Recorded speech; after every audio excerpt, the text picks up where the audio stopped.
cours des 10 dernières années, j'ai participé à 16 aventures business. Oui, 16. Entre fin 2011 et aujourd'hui. J'ai toujours voulu raconter cette histoire, ce chemin.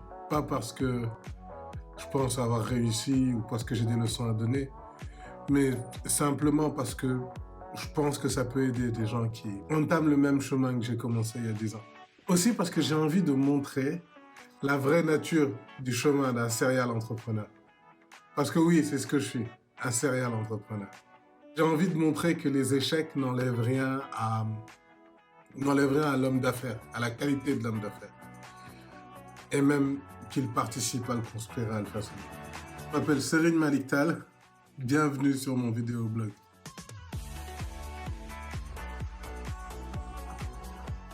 La première s'appelle By Feeling. Donc, By Feeling, agence digitale. J'y étais entre fin 2011 et 2014. Et fin 2014, oui, décembre 2014. En 2 ans, By Feeling est passé d'une entreprise de garage à l'une des 3 ou 5 premières agences digitales ouest-africaines. Après la fin de By Feeling, j'ai entamé la deuxième phase. J'ai rejoint l'entité familiale, donc mon père et ses associés, avec qui nous avons mis en œuvre un certain nombre de projets. Ça va de Vecteur à une entité de commercialisation de produits télécoms qui est arrivée chez une quarantaine d'employés et qui distribuait les produits des opérateurs dans 3500 boutiques à Dakar, à QPES, qui est une société d'exploitation des anciennes industries TANAF, les tanneries africaines, donc QPES qui veut dire Cuirs et Peaux du Sénégal, et qui exportait justement la production vers les industries textiles européennes, asiatiques, etc. On peut parler de Sahel, société d'agriculture et d'élevage, une société qui a fait opération Tabaski sur 1000 moutons et qui est née pour la production et l'élevage d'une race de moutons sénégalais améliorée, notamment pour répondre aux besoins de la Tabaski, qui, comme je dis, a fait une opération sur 1000 moutons. C'était une expérience très dure. On peut parler de Calbas, qui a racheté la franchise Belviand.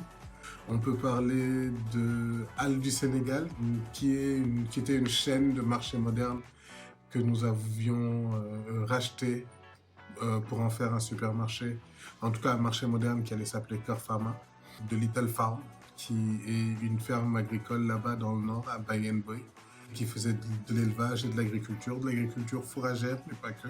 On peut parler de CEPIC, qui est la boîte historique, donc le cabinet conseil de mon père.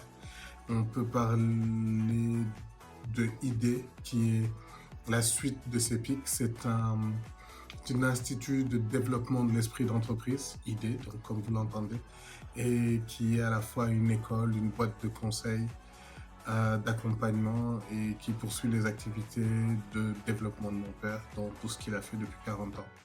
Donc je suis passé du service à l'industrie, à l'agriculture, à l'élevage et à la grande distribution. Je dois préciser que j'arrive dans un groupe familial des gens en difficulté. Et l'ensemble des initiatives dont je vous ai parlé sont faites pour relancer les activités du groupe.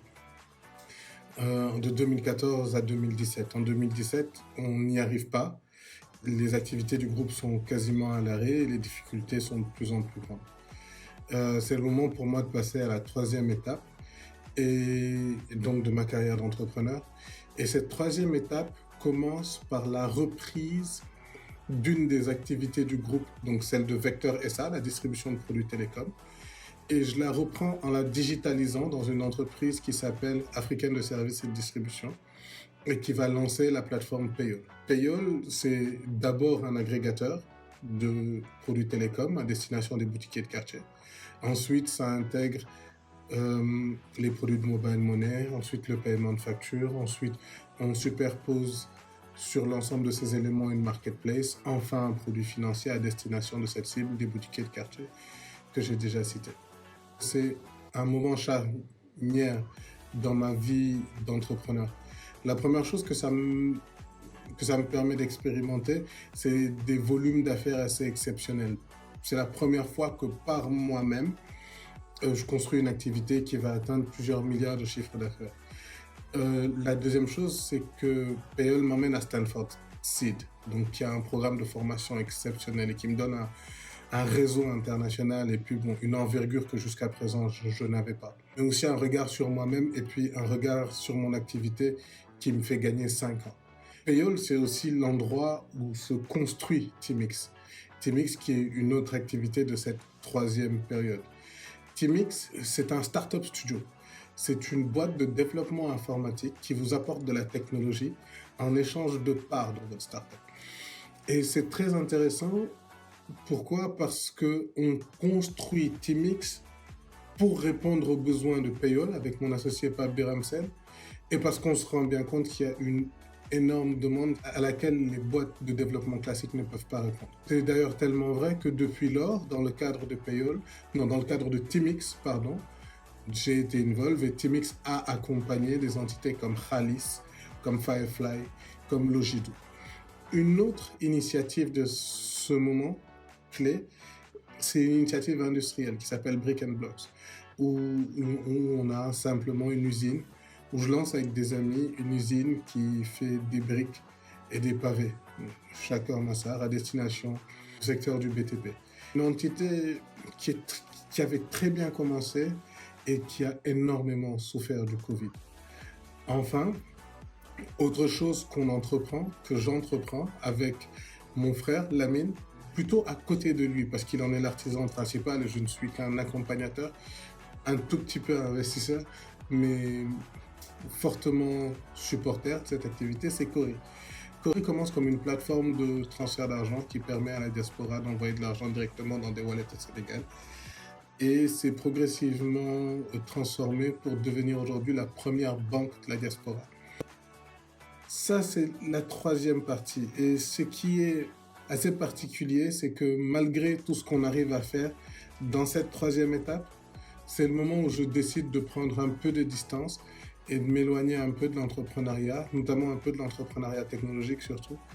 Et puis je travaille pour Asa Finance pendant 1 an, en 2020, où je dirige les activités commerciales de cette start-up leader de la distribution de FX en Afrique, qui est l'une des plus belles start-up d'Afrique et qui va certainement devenir une licorne sous peu.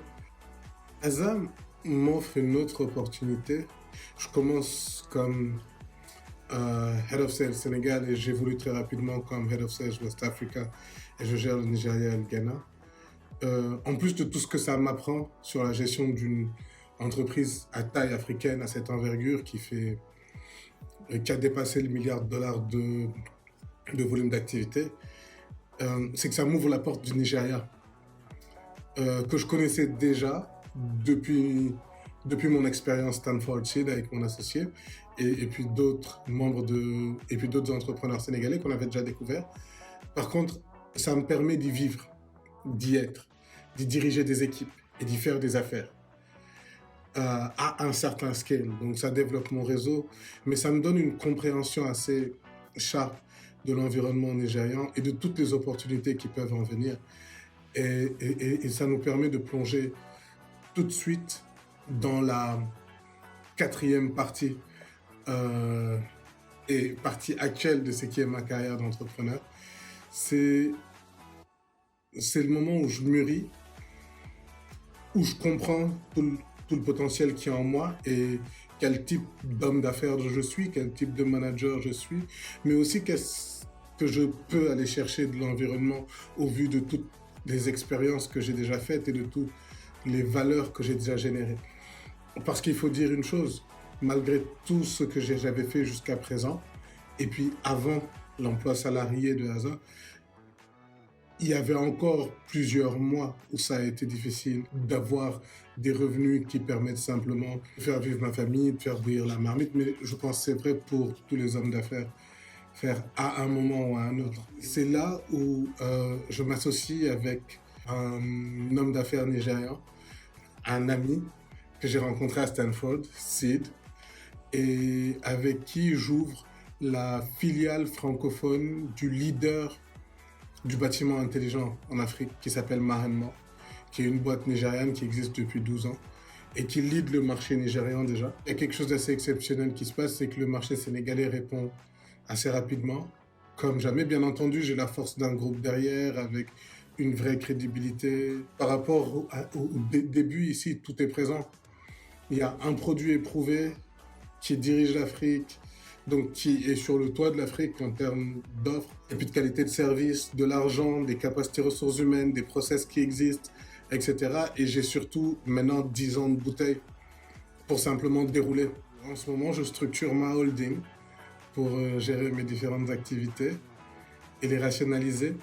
Enfin, j'ai aussi une activité avec Julie Jan de Sabadola, où nous produisons un documentaire pour raconter justement l'histoire de nos écosystèmes entrepreneuriaux et poser un regard croisé sur nos chemins, nos industries, nos écosystèmes. Et donc entre entrepreneurs, avec le secteur public, avec les investisseurs, avec l'écosystème d'accompagnement. Et ça, c'est la quatrième étape de ma vie d'entrepreneur dans laquelle je suis. Donc rationalisation de mes activités, mise en œuvre de ma holding, plus de perspectives, moins de stress financier. Et je propose qu'on commence une discussion à partir de là.